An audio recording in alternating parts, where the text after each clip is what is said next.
Wetlands are probably the habitat that's in shorter supply in Western Australia, and Australia in general, but particularly Western Australia. There's very few, and a lot of them are disappearing. They're getting salinised, they're drying up now with climate change, and so the chance of developing some wetlands in an area of reasonably high rainfall and good water came up, and that was so we talked to Taliesin about it, and they were very interested in being involved in it.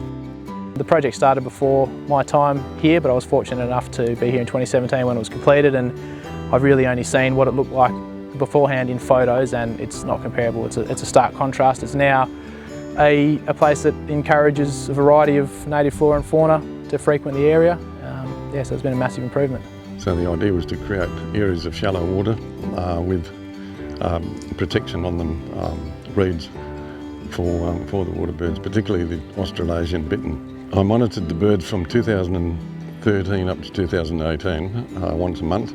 We recorded something like 4,000 birds using the three areas between them, and a total of 40 different species.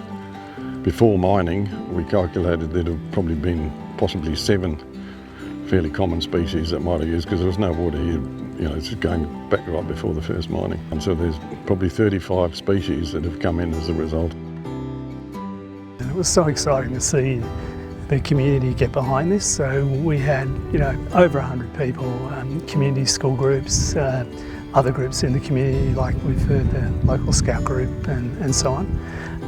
And look, this gave every potential for the residents and the community to be involved, whether it was actually with the cockatoos or whether it was with the working with the landforms, and generally just giving lots of really kind, good-hearted support.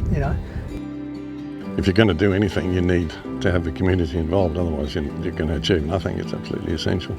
So we wanted to involve everybody, and we got people involved. We had people recording the aquatic macroinvertebrates over the 4 years, making collections over probably up to 1,000 species, I think we got here. Also a collection of plants, several hundred species of plants were collected. In the actual planting, we started off hand planting, and we had a lot of school kids come out, scout groups, all sorts of groups came out, various conservation groups. We had one group that came down planting to music, I can't remember what they're called, from Perth.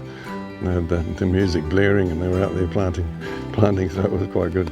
Yes, there's been hundreds of people involved.